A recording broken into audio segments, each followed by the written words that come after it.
What's up, YouTube? Back again working on the Camaro, and back here in the back department working on the amplifier today.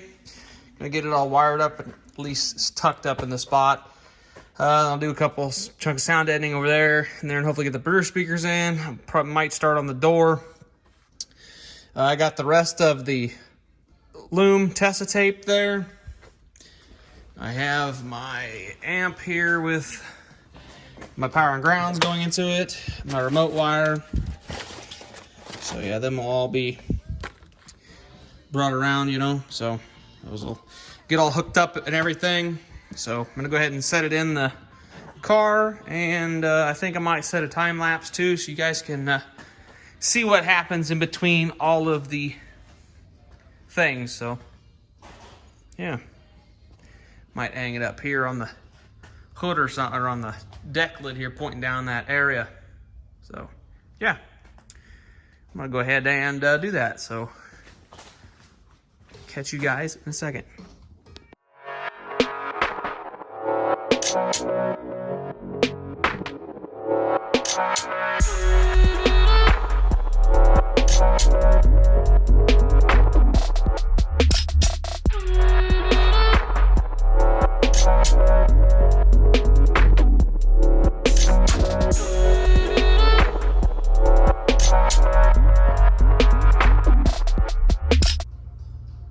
Alright guys, so I got that wired up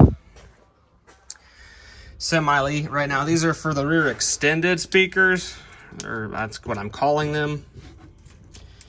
They all for the rear speakers back in here in the package tray. Those speakers right there, actually. As for the rears, they're hooked up. The front tweeters and woofers are hooked up. This had four wires per door. So there's the four here. This plugs into the plug. I'm gonna have the tweeter wire come up because the tweeters are probably gonna be up here. So yeah, that's what I'll be putting them there. We'll go ahead and put a piece of sound editing back here, and then get the woofers installed in the door. I'm gonna go ahead and undo probably a lot of this wiring loom on the door, and I'm gonna go ahead and test tape this entire loom. And yeah, that's what I'm gonna do with it. So yeah. So that'll be kind of fun. Probably start with this door first, and we will go ahead and start on this door and get it done first here. So yeah.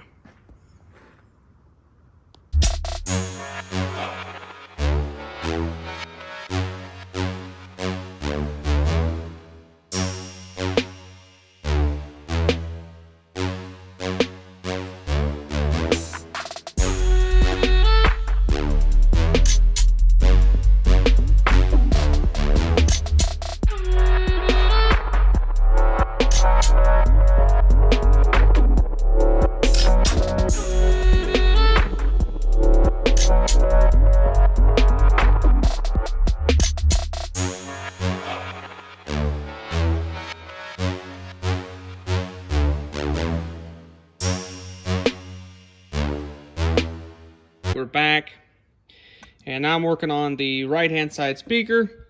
As you can see here, RF right front. This is my JL C3650s component set that I had out of my Escalade. It's going in this car.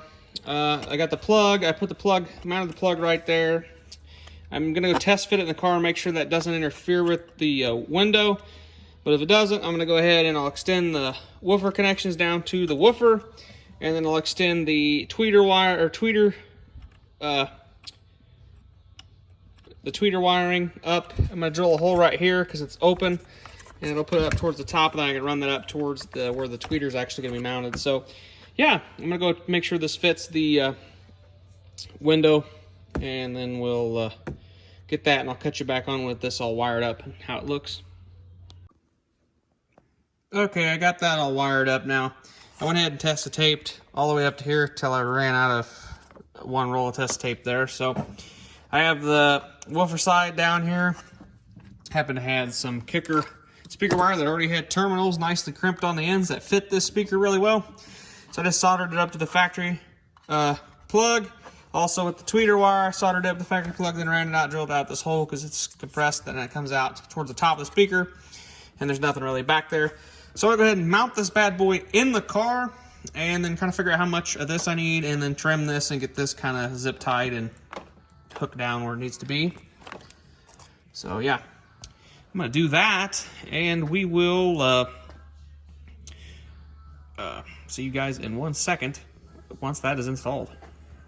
Okay, so it's installed now. For right now, I'm gonna go ahead and just probably hook this somewhere, possibly just, I went ahead and taped the ends of it so it doesn't short out anywhere, but it's gonna run up this here and up into there and follow that. For right now, I don't have my tweeter pods made, or don't have any at all, so I am gonna go ahead and this wiring loom will be pulled off the door once again. And it'll be pulled off the door once again, and the whole door is going to get sound deadened. The speaker will most likely come out of the door once again too. The door will get sound deadened here. I'll probably put a piece of sound deadening and possibly a foam behind the speaker. I might put a piece of sound deadening back here, and then this whole cover will get covered in sound deadening. I got to get this piece out of the other door somehow. Out of my parts, go out of the 96. I got to get the lock rod out of the 96 also, so that's why I can't do any of the sound deadening in this door tonight. But I have this all nice and test tape now. I have to do that to the driver's side, and I'll get the driver's side woofer in. I'm thinking I'm going to go ahead and get my adapter over here. I think I'm going to get my adapter, but I have this. And this has the remote turn on for the amplifier right there. I think I'm gonna hook that up to my keyed and just tape them together for right now, and then plug this in. And then I have the amp, instead of 3-channel mode for the front, rears, and then subwoofers, I have it in 2-channel mode, so it's just using the 2 front inputs RCAs right now, and the RCAs that are up under in the dash there. So I can plug my old iPhone that's got music into the system and should be able to power the amp on and see if I have sound, which shouldn't be a problem. Yep, everything's good. I gotta cut all the tails off the zip ties yet, but yeah. So I'm gonna go ahead and do that with that plug, and hopefully we'll see if we got any sound. Well, guys, I had an interesting problem. I went and I put power to my amp, and that speaker worked. It sounds horrible. Not real sure why. I think it has to do with a very crappy input from my iPhone. But anyways, I hooked it to the key on accessory. It did not work. I had to use the battery power. As you guys can see, I have stuff completely tore apart now. I have the underdash piece there. I got all that removed. I got the fuse box tipped out here. I had no power at my my radio fuse. Well, if you guys know, on the Camaros and the 4th Gen F bodies in general, when you shut the key off, the power windows still work for a little bit, and the radio stays on until you open the door for so many minutes. Well, that's controlled by the BCM. I had no power coming out of the BCM, and I tested my wire at the BCM to the fuse block. It's good. Well, I got some searching online. Apparently, this is a common problem for 4th Gen F bodies. And if you look here, which you guys, I don't know if you can see it. Yeah, you might be able to. See that fuse, that relay there? That is the main relay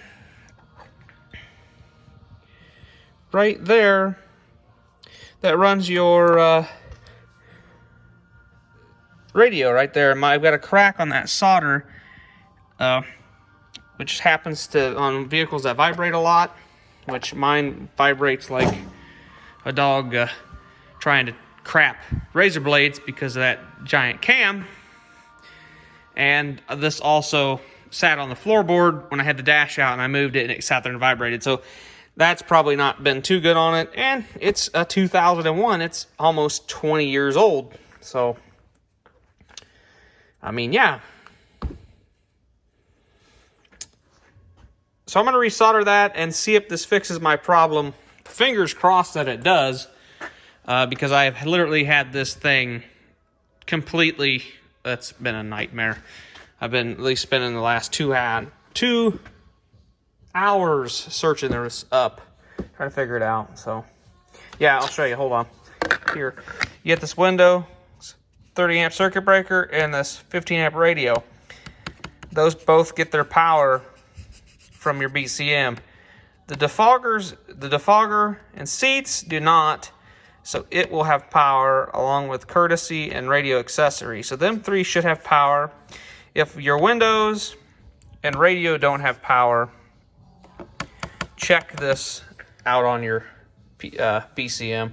I want to go ahead, because I have the soldering iron and everything up there, I'm going to go ahead and put this back together, hit the power back onto the car, and see if I got juice. Fingers crossed that I do, so we'll see if we do here in a second. So catch you guys in a second. Okay, so I figured on this door, I would kind of show you how I wire, or like wrap my wiring looms with the fuzzy interior Tessa tape. I don't get real crazy, even though I did do the entire dash in this. I pulled the dash out and Tessa taped everything when I removed all the wiring for all the power windows and everything when I converted it to manual. I will go ahead and remove a couple things. I'll go ahead and remove the whole harness, all the clips and everything, get the harness where I can work with it. I will go ahead and unplug up here.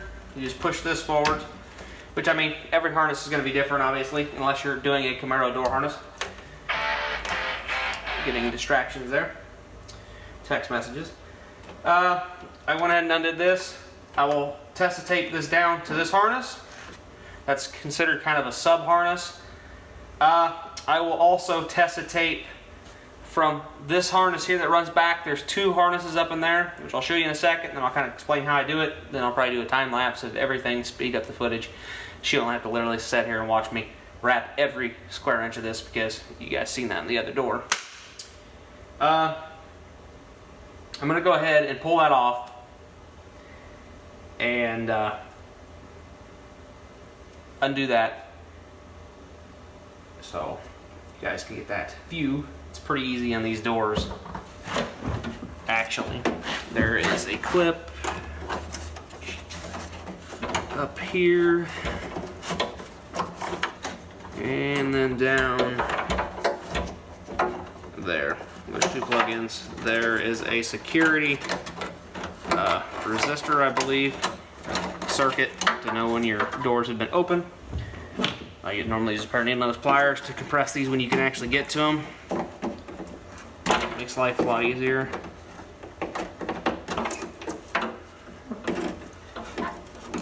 So I'll do this one forwards because there's not as many wires, and there's only 4 wires in this. And then as for my locks and power mirror and this, I'll do that stuff separate, or I'll do this last. And I will go ahead and, like this piece, you can see I've got the factory tape. I will go ahead and remove the factory tape, get that out of the way. I also got factory tape here as well. Actually, that's got way too much tape on there to be factory. But a lot of that, like, I'll just go over on the locks down there. Really?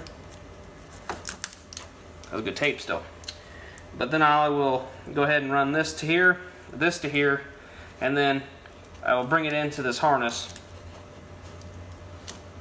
I'll bring it into this harness, so I'll come down here and be into this harness, and I'll wrap this and cover up the tape connections. Not really tape connections, but the tape ends so they don't defray, if that makes sense. But yeah, I go ahead and I got that, so I'll go ahead and pop this out. Gotta reach in the door here, and go ahead and roll the window up. That gives me a nice amount of room, and I'm missing this little window piece here. I gotta get that off the parts cart as well. But now I can get in there and take this off, which there's nice grease in there. Oh yeah, look at that, nice grease. Because of that track, it's nice and greased up. There, so we got that. Now this front one, it's easier to just undo that. And there's one up here. This is the final one. So now that's the entire harness done up. So, or well, taken out, except for, I guess, this one right here.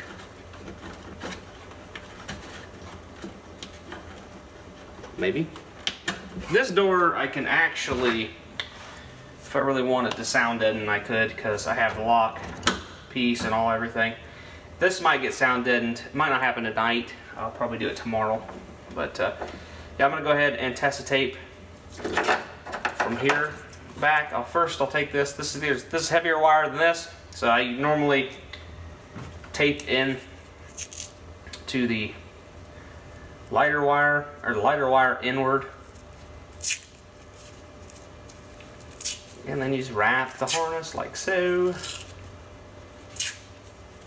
It's that simple.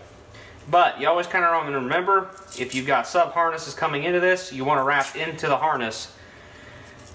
I mean, you don't have to, but if you want the harness to look good, that's the way to do it. And it won't come unwrapped as easy either if you do it that way. See how I'm here to this? And I'll go like that around just once. Then I'll take my cutters.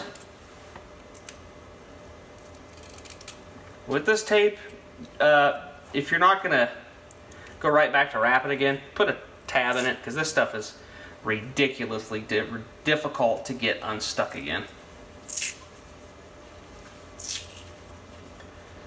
But yeah, that's pretty much it. So probably speed this up for you guys so you don't have to deal with this loveliness.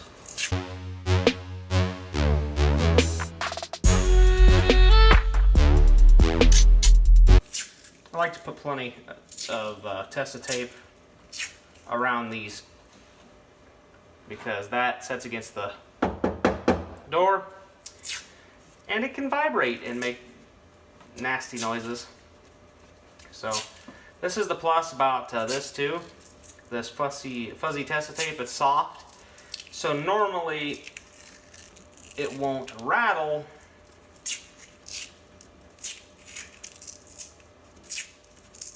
against the door. It's like if you've got subwoofers or really good mid bass, this won't allow the door to vibrate. And if you guys have ever owned a 4th Gen S body, you'll know how ridiculously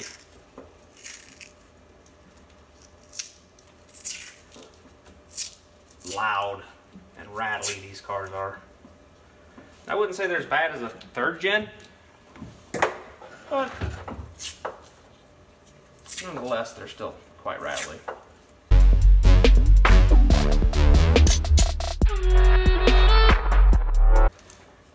So next I'll go ahead and do this light.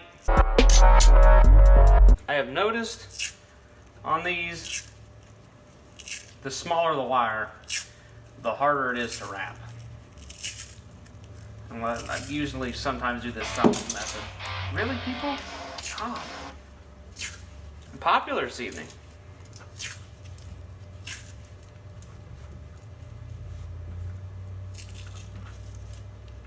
Here be 8 outside.